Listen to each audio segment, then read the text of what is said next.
This is my weekly opportunity to greet you and to say that as you are making your way through the line for the Blessed Sacrament of coffee, have no fear. There's plenty ahead for you. We have a special Sunday. We're taking a pause, if I can have folks' attention. We're going to take a pause in our series that we've kicked off on worship for this fall. We've got a special guest this Sunday, and it's timely that we would have her here. We have Ana Rausch, who is the new CEO of the Beacon, with us, and it is meaningful for us to have her this week because this is the Sunday closest. This is a holy transferable feast day, the Sunday closest to come to the table. An event that our community is invested in every sense of the word to ensure that the mission of the Beacon as it was birthed out of this place and certainly out of the ministry of my predecessor, Dean Reynolds, after whom this space has been honored and memorialized. It is fitting that this is the space where we would offer this opportunity for our community to gather, to meet the new CEO of the Beacon, and to hear and be educated about the state of our city's response to the challenge of homelessness and the Beacon's place within it. It has been an honor and a real privilege to me to be part of the group that called and selected Ana to be the next CEO. And I am going to invite my dear sibling, Susan Reeves, who is the board president, the president of the board of the Beacon. I hold the position of being the chair of the board by virtue of being dean. Susan is a member of our community and holds the position working beside me to lead this board and its executive leadership as president. It would be, Susan, would you please come up so that folks, also that you know who, if you don't know who Susan is, that she is among us and what her role is, and I'm inviting her to introduce Ana.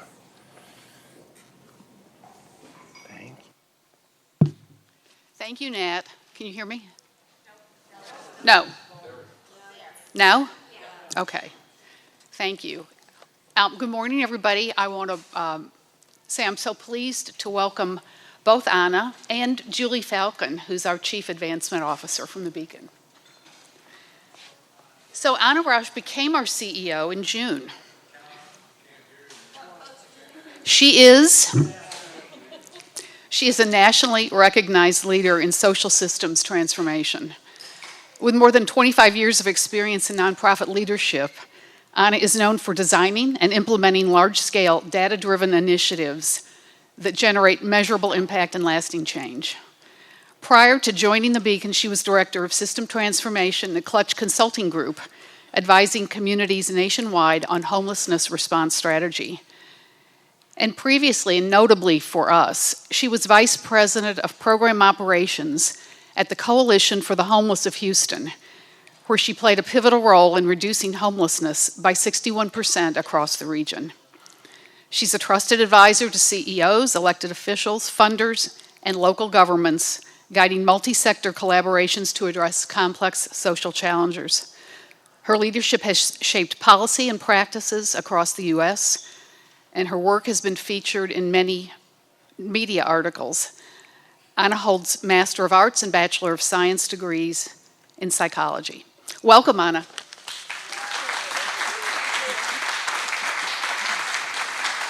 Good morning. Good morning, everyone. I'm loud, so hopefully you can hear me. So thank you for having me this morning. I'm so happy to be here. A little bit about myself.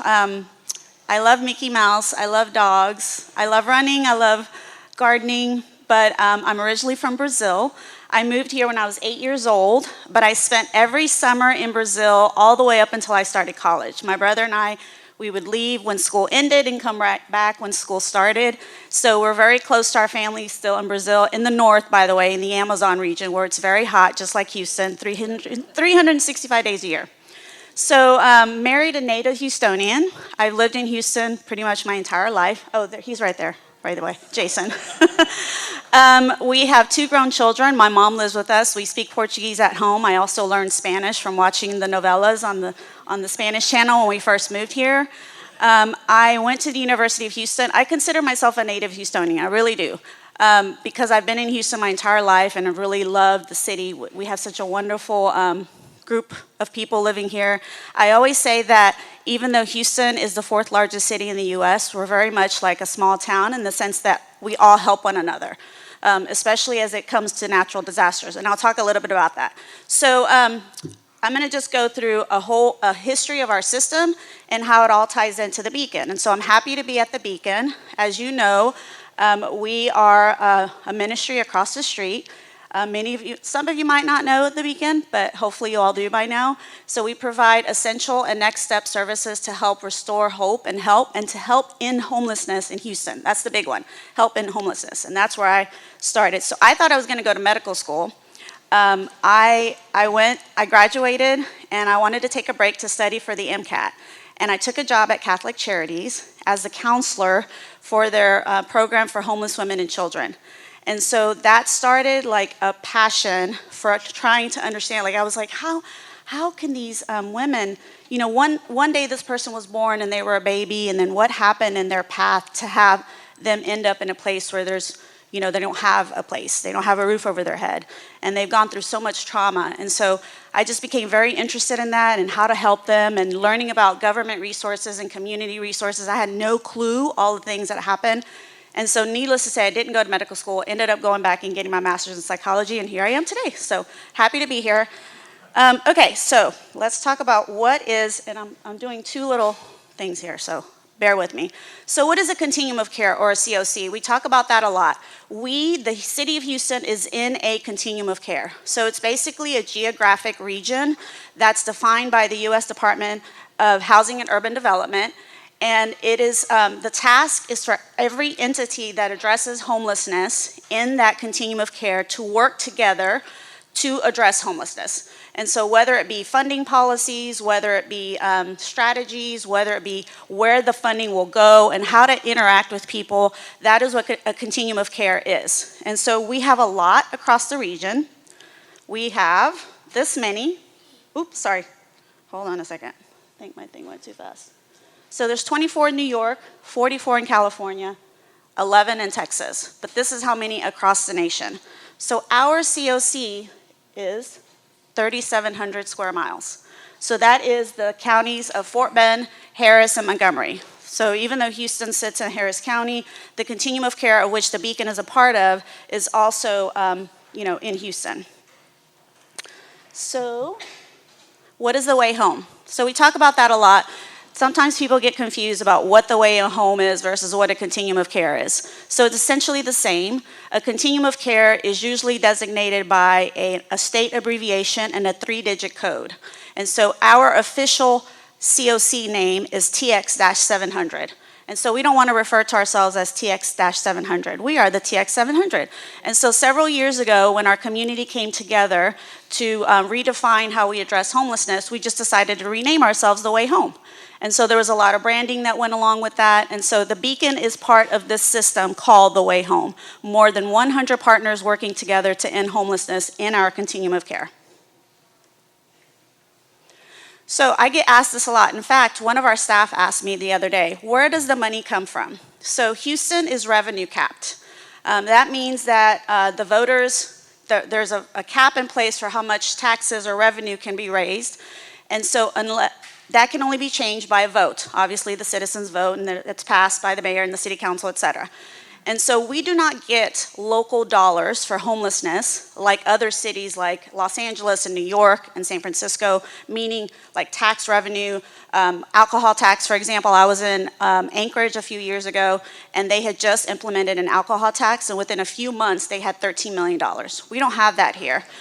What we have is we get the bulk of our money through the continuum of care process. This is directly from the federal government. And so for every COC, there has to be a lead agency that guides everyone, that makes sure the funding is used for the purpose it was intended, to make sure that the policies that HUD has put out is being processed and being acted on accordingly. So the Coalition for the Homeless, my former employer, is the lead agency, and they are in charge of this Notice of Funding Opportunity. When I started at the Coalition in 2013, the continuum of care used to get $25 million. Now we get $73 million. So we have really increased the amount of COC dollars that comes into our community, and that is because of the fact that we don't get a lot of revenue locally. So HUD does have some formula dollars that come in here. You can Google some of this information, or if you want to talk to me about it later, I can tell you what a community development block grant means, what an emergency solutions grant means.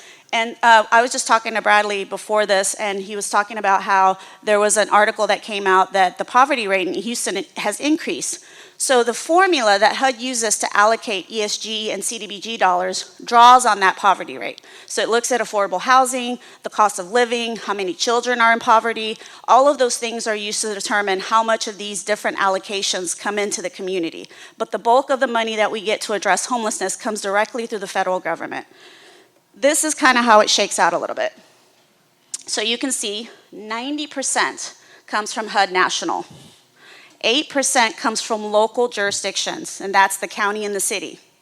So the ESG and the CDBG that I mentioned comes directly to these entities, and they in turn will put out funding applications for people like the Beacon to apply for. So right now, for example, we have a grant through the city of Houston to provide diversion services.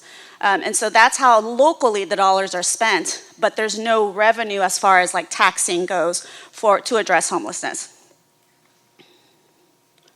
So the funding breakdown, you can see that one of the reasons why Houston has been so successful is because most of the money that we invest has gone into permanent housing, and that is either permanent supportive housing or rapid rehousing. You can see the two largest bar graphs here on this chart.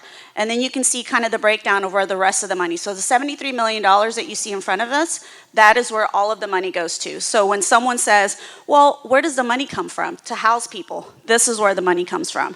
And so it's really important that we're data-driven, that we're doing what HUD says we're supposed to be doing, because there's a score that goes to getting these dollars. And so we have to be competitive with other cities, and if we're not, then we don't get an increase. But Houston has really put forth a lot of effort to make sure that this application is strong every year. And there's been several years where Houston scored the highest in the nation as far as their COC application. And that is why we've been able to increase our dollars so much over the years. All right, so Houston, even though we have affordable housing, it's starting to get a little bit, scary here. And so you can see here, this is from the, excuse me, I'm gonna put my glasses on so I can see better, so I'm not turning around. So this is the least and most severe shortages of rental homes, affordable to extremely low-income households across the 50 largest metropolitan regions. So you can see that Houston is right there below Las Vegas for the number of available and affordable rentals per 100 households.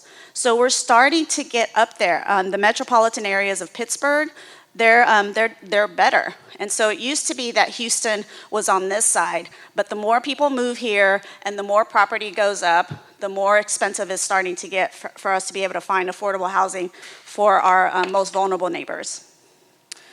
So another thing that I get asked a lot is what triggers homelessness? So what causes someone to become homeless? I can tell you I've done so much outreach across the 3,700 square miles of our COC, and I can dispel the notion that people want to be homeless. I have never ever had anybody tell me that they want to be homeless, that they like to be in the situation that they're in. There are some people that have some pretty severe mental illness that are not able to differentiate. They're not able to distinguish where they're at or if this is a good situation or not. But for the most part, people do not want to be homeless. And so across the nation, the lack of affordable housing is what triggers homelessness. But here in Houston, interestingly enough, there was a study done in 2011, and one of the questions that was asked is, how did you become homeless? And so the majority said it was an economic crisis.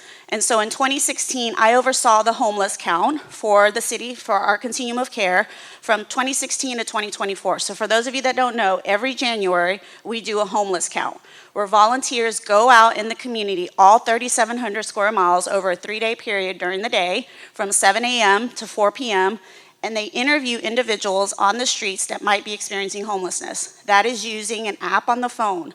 And we're able to tailor the questions that we ask to those individuals. And anybody can volunteer. So if you're interested, it's a really great experience so that you can understand how people become homeless and where individuals are located in our community. So look on the coalition's website. They're always looking for volunteers. It's a volunteer-led initiative.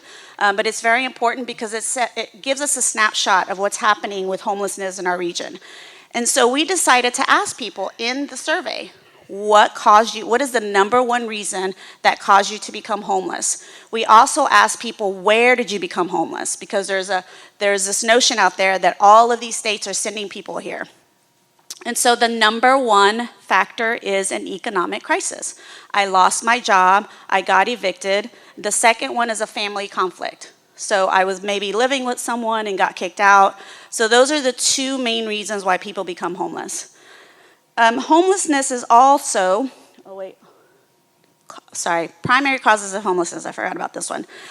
So if you look at this chart, you'll see what are the primary causes of homelessness over the 3 years of this homeless count. You can see there on the left, economic impact, you can see family conflict, and then we also have disasters. So even today, even this year's count, people were asked, are you homeless because of a natural disaster? And people are still saying yes. And after Hurricane Harvey, this number was really high, and I'll touch on that in a minute. But it's amazing to me that still to this day, all of the flooding and all of the freezing events that we've had here, people are still becoming homeless as a direct result of a natural disaster. So I just threw that in there to be interesting. So what causes homelessness? Again, let's go back to this notion of affordable housing. So think of this as a game of musical chairs, right? You have 11 kids and you have 10 chairs. One of the kids has crutches. And so you play the song, everybody runs to the chair, and the kid that has crutches doesn't get a chair.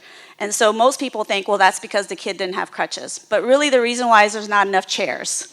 So that is how you think of it as affordable housing as well. So there could be some things that can precipitate. So like if a person has a severe mental illness, for example, and it is not being treated, and they experience an economic crisis, there could be that precipitating factor that can then exacerbate that condition and they become homeless. But really, there's just not enough affordable housing across the nation. So I'm going to take you back in time to how things were in 2011. So we had we had the 6th largest homeless population in the nation. Our recidivism was horrible. We were leaving millions of dollars unspent. Partners were operating in silo. We were not talking to one another. And then the interventions that we had were not being used effectively. And by that I mean there were individuals that were extremely vulnerable and dying on the streets that needed permanent supportive housing, and they were being placed into temporary solutions only to become homeless again. And then vice versa, there were people that were newly homeless, had never experienced it before and could go back to work, and were being put in these long-term interventions. So we weren't doing a great job. We weren't data-driven. We use a system called the Homeless Management Information System to track client-level data across the continuum of care. So the Beacon enters into that system as well. And so we weren't looking at what the numbers were showing us, which is very important. And so as a result, we were not doing a great job. So back then, our numbers were almost 9,000, okay? That's how many people were experiencing homelessness back then. And so we had this shift that happened. So at that time, HUD had a program called their Priority Communities Initiative. And so that meant that a community that was struggling could receive assistance. And so Houston was one of those priority communities. And so we were able to get technical assistance, and we had many days of a community charrette, where everybody that was involved in homelessness came into a big room like this. The day center was one of them across the street, and we met and we talked about what was going well, what was not going well, and how we can fix it. And so all of this notion of people operating in silos went out the door. We started thinking about how we can better work together, empowering those organizations that were doing a good job to do more of it, and then shifting the services that they weren't doing as well to other organizations that were doing it well. And so it was all about collective impact. We had to shift our mindset on how we address homelessness in our region. And so this is how we did it. So we had to go from this community of how do I get this person into housing versus let's all work together to best address how this person can get into housing so that they don't become homeless again. So the Way Home was born out of this initiative. We not only wanted to change how we all work together, but we also wanted to brand it and make it to where everybody felt part of it and included. And so it became a very, very transparent process that nobody wanted to, people wanted to be part of that change. So the final governance structure that came out of this is what you see here. We have a COC steering committee that's made up of members of the community, housing authorities, the hospital districts, 2 member representatives like Becky Landis, the former CEO. She served on that committee for a few years. And so everything is very, very transparent. The Coalition for the Homeless just acts as a guide. But really, all of the decisions are made at the Continuum of Care Steering Committee, which meets on a monthly basis. And so all of these things you see here at the bottom, these are all work groups. And so the way the decisions are made is the work groups get together, and the work groups are made up of partners from all over the community. And then the decision is made in that work group. It gets fed up to the steering committee, who then votes on it. If they vote yes, then the initiative is implemented, and the coalition helps to implement it with all of the partners. Or if it needs to be tweaked, it goes back down to the work groups in order to make those changes. And so the buy-in is that all of our partners, including us at the Beacon, are making these decisions. It's not someone up there telling us how to do it. It's we're doing it together in the way that makes sense. And so a lot of the individuals, a lot of the staff at the Beacon at the time, they had a wealth of experience under them. And so they were part of all of these work groups creating what our system ended up looking like. So you see down here at the bottom, the Beacon. So the big thing that happened in 2014, the introduction of coordinated entry. So it used to be called coordinated access. It's now called coordinated entry. We called it coordinated access because HUD didn't give a name for it. They just said this thing had to happen. And so it was basically, Houston, we rallied just like we always do, came together. I remember Mike Puccio at the time was in the work group trying to figure out how to best engage with individuals. And so instead of someone going to every organization asking for assistance, it all became one central location. So this slide here, this is what it looked like for somebody trying to get assistance in the past. So they would go from place to place to place, likely to be told no. They would go from entity to entity to be told they were full, or there were a lot of side doors going on. So like if I had the cell phone number of someone that had a housing program, I could call them up and say, hey, can you get my client into your program? That kind of side door was going. And so it left a lot of very vulnerable people on the streets. And then the thing that I mentioned about the interventions being used ineffectively, that was happening also. And so this is what the system looks like today. The circles in the funnel represent access points. Everything lives within the HMIS. All of the questions are asked the same way. An individual can be assessed here at the Beacon, or they can be assessed in Fort Bend County, and the questions are the same. It lives in the system. They don't have to repeat their story over and over, further traumatizing them. And so it's very streamlined, and it assigns a vulnerability score to individuals. So those that are extremely vulnerable are targeted for housing first to make sure they don't die on the streets. So an easy way of saying this is the coordinated entry is the front door of the homeless response system, the place where individuals go in order to be assessed for housing. And so back in 2014, this is how I came to know the Beacon. We pulled data that showed that the majority of people that were experiencing homelessness went to the Beacon at some point in their homeless history, whether they came in from an encampment to take a shower, or they just wanted to wash their clothes, or they wanted to check on their housing. And so majority of people went to the Beacon. This was huge. Back then, the Beacon was seeing 500 to 700 people a day. And so it just made sense that the Beacon become the primary assessment hub. The other two partners are Search and Starve Hope Women and Family. Starve Hope Women and Family have since moved from their location and went to Reed Road. Search has also moved from their building and went to a new one. But the Beacon has stayed true to the intent of coordinated entry, meaning we engage with the people that walk in off the streets. And so those are the ones that are getting their housing assessments. They don't have to go into a program. They don't have to talk to someone first or a case manager.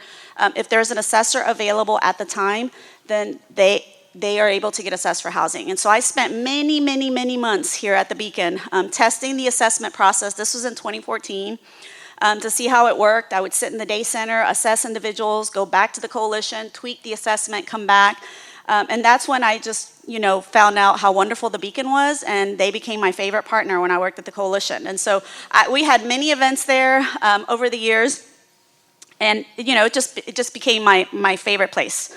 So this is just to put it in perspective, these are the number of assessments that are done over the 3,700 square miles. So you look here at this graph, you see at the bottom the number of assessments system-wide versus the numbers that are done at the Beacon.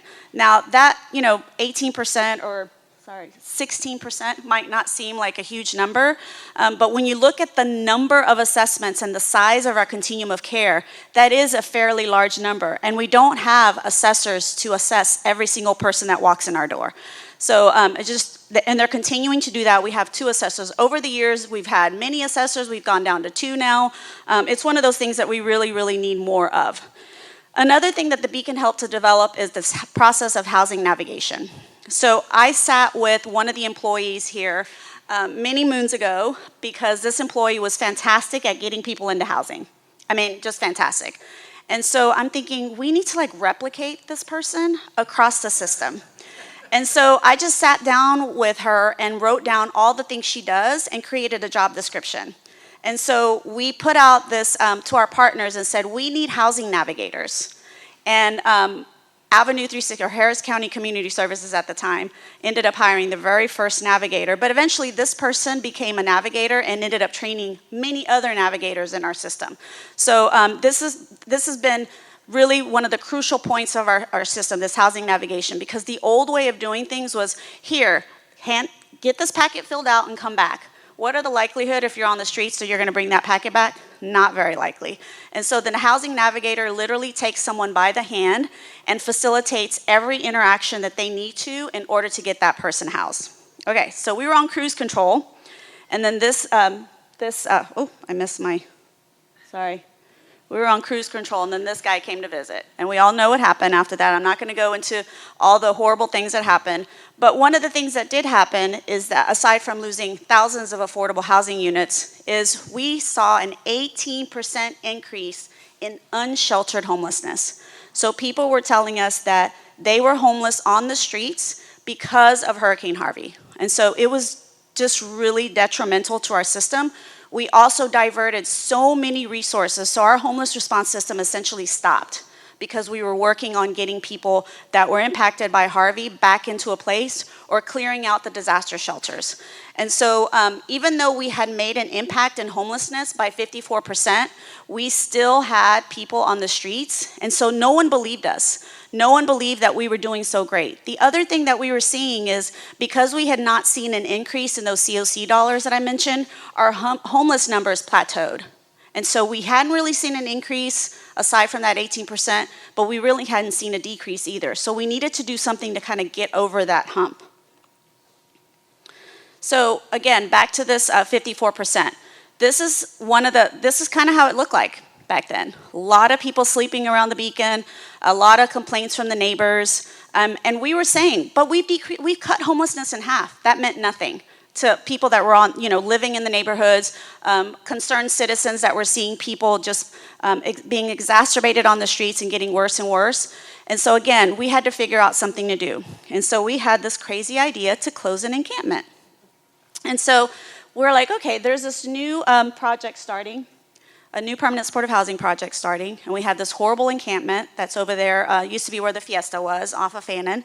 And what can we do to close this encampment and show the community that we can actually move people directly from encampments into housing? So these are the statistics for that encampment. So why do we want to target encampments? These are the reasons. So it's just, it's already bad for someone to be sleeping on the sidewalks. But when there's an encampment, there's a lot of other factors that make someone more vulnerable, and each encampment is different. So we were actually able to use, the City of Houston Health Department did an abatement study at this particular encampment. and it showed how horrible the living conditions were there. The water that the people were exposed to, rat feces, just a lot of criminal activity that was going on there.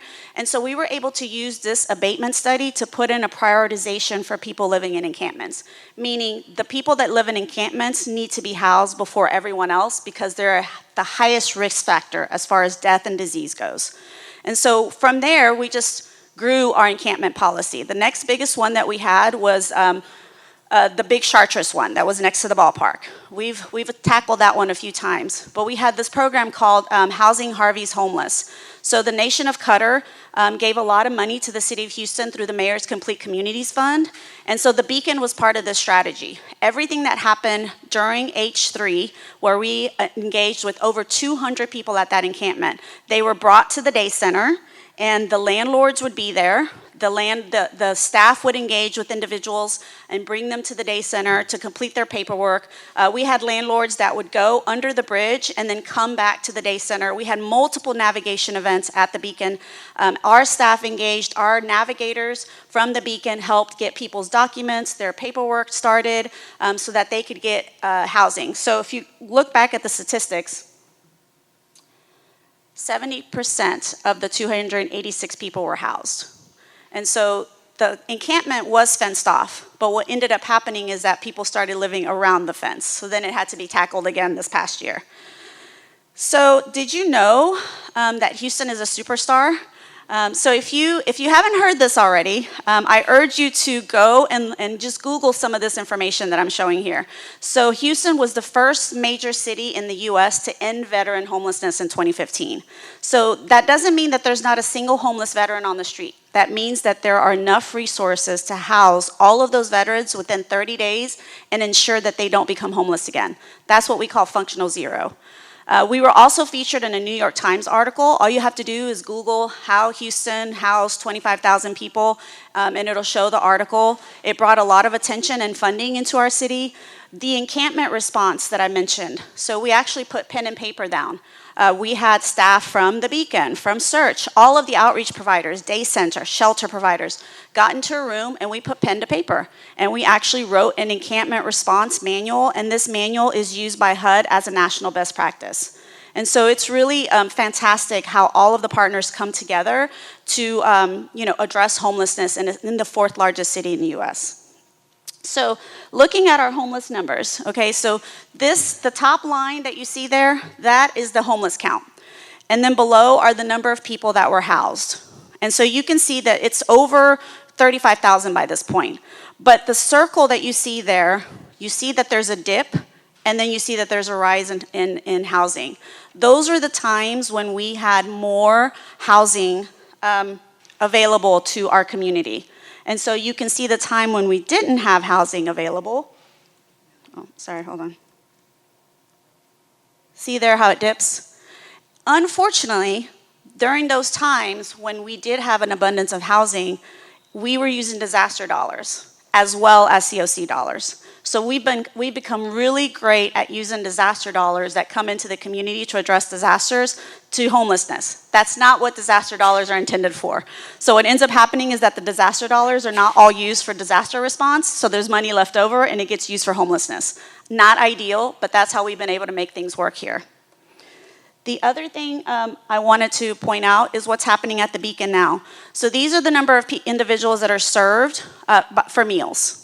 So you can see there, now average number of clients that are going into the day center now is 220, and the capacity is 300. So we're still seeing, and it seems like it's going up. The homeless count just came out, and the count stayed flat. So there's been a lot of discussion that maybe this is functional zero or what we call equilibrium for Houston. We don't really know that. But these are the number of people that have been served for meals. And then across all programs of the Beacon, you can see the number of people, the number of services, which are quite a lot, as well as the unduplicated clients served. So there's a lot of things happening over there at the day center. I know that a lot of you have heard about what's happening next. So there's an unsheltered homeless plan going on right now that the city announced, I guess it was last year, maybe earlier this year. So this is what this plan is supposed to entail. Let me put my glasses on again, sorry. So step 1 is to systematically clear the streets. Step 2 is to establish this diversion hub where individuals can go in. And so the process that I described, where the navigator takes the person by the hand and has to touch all of these points, would happen in this diversion hub. And then third is to systematically clear the streets so that no individual has to sleep on the sidewalk. So this is the city and the county's unsheltered homeless plan. The diversion and rehousing hubs are supposed to be this easy front door. So a person walks up and they're dropped off. The consolidated meal services are provided there. People that are needing their documents for housing, everything is done in that location. And then people that are very vulnerable and need extra help can be transported to, like, the mental health hospital if needed, or substance abuse facility if that's what their need is. And so why will this work? So there's a lot of reasons why we think this will work. This is another idea that Houston has had. So we don't know. It's starting right now. The Beacon is part of it with the diversion that I mentioned. So we don't really know if it's going to work. We think it will work, and these are some of the reasons. But I'm happy to share these slides with everyone, and then you can kind of look over it for yourselves.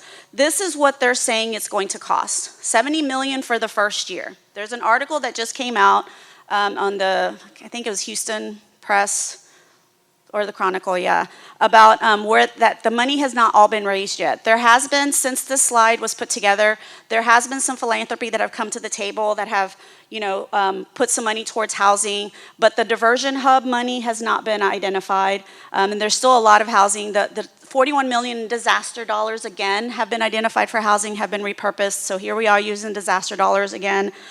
And then this future homeless response system, this is what it's supposed to be looking like. Again, there's this movement through this diversion hub and how individuals are going to move through the system. And so if you wanted an example, this is kind of an example of how it'll work. So you have Calvin, who's employed, had an unexpected car repair, could pay rent, and he was evicted. Approved for a new apartment, just needs to save for security deposit. So the hub verifies his apartment approval, assists with rent, he moves in today, avoiding shelter entirely, and leaves with a plan to sustain rent payments. Then you have Mary, who has a disabling condition, on a fixed income, health is deteriorating, can no longer pay for both rent and medications, ended up in the hospital and evicted. Hub connects Mary to specialized case manager, begins rehousing process, transports to the navigation center or the hub, moves into supportive housing within 45 days. Then you have John, mental health crisis due to trauma, lost his job, exhausted, all support from family and friends, recently in jail for trespassing, now he's released. The hub connects to mental health case manager, initiates rehousing process, transports to the Harris Center's respite rehab and reentry facility to receive treatment until housed. So these are 3 examples of how individuals can be engaged with this new model that is supposed to end street homelessness. So how can what's the Beacon's role going to be in this next phase? So we definitely want to best engage with individuals with lived experience. How can we improve our programs? By talking to the people that use them. And so the best way to do that is to talk to those individuals with lived experience, both that are completed programs, that are still in our programs, to help us create strategies that are going to help them effectively. We're still providing those vital day services to individuals experiencing homelessness coming to the day center: showers, meals, laundry. Expansion of diversion services. So diversion is an intervention that is trying to prevent someone from entering the homeless response system. So it could be creative problem-solving conversations, such as, let's get you a bus ticket to Dallas to be with family. So we've been providing that through the Bezos funding for families, and now through the mayor's unsheltered fund, we're actually going to be doing it for individuals. So I'm sure you've all heard about the city ordinance where people can't sleep on the sidewalk. So now it's 24/7 in downtown and East Downtown. So those individuals that are being displaced are the ones that are being referred to the Beacon for diversion services. The coordinated entry, we're trying to figure out how to provide that to everyone in the day center. Maybe operating permanent supportive housing, rapid rehousing project. We just submitted an application for outreach because it makes sense that our staff engage in outreach since we're already seeing those individuals on the streets. Employment is so important. And then mental health. This is the number one thing that our staff asked for when I met with them one-on-one. Mental health support. So how can we help? I'm sure you have already known. Julie's fantastic at talking about the Beacon. Real quick story. Somebody approached me this morning and said that 3 years ago, this person had had lost faith and had stepped away from the church, and someone invited that person to come to the table. And that person was so moved by come to the table that that person went back to the church, is fully engaged in the church, and donating regularly. So that story really stuck with me. Just this morning, somebody came, I was sitting here waiting. So these are the opportunities that we have for both of us, for both the Beacon and Cathedral members, to engage with one another. So thank you, thank you. If you have any questions, I'm happy to answer them. I'll stick around. So thank you.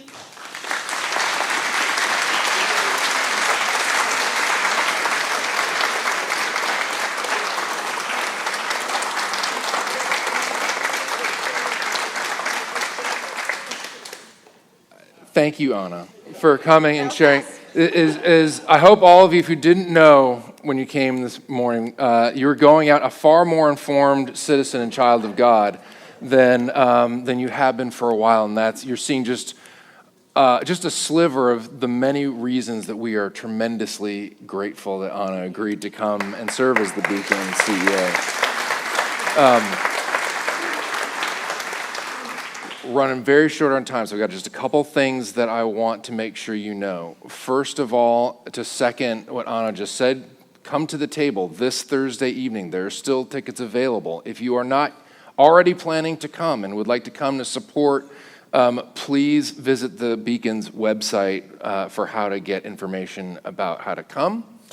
And then a reminder that we're back next Sunday onto our series on worship with a special guest joining us, the Reverend Dr. Cheryl Kajawa Holbrook, who is the historian for all of the Episcopal Church and a former colleague of mine when I worked at a seminary for a few years. She's a fantastic teacher, a fantastic colleague. I cannot wait to introduce you all to her, so please make sure to come back next Sunday to be nourished by her wisdom. Go in peace to love and serve the Lord.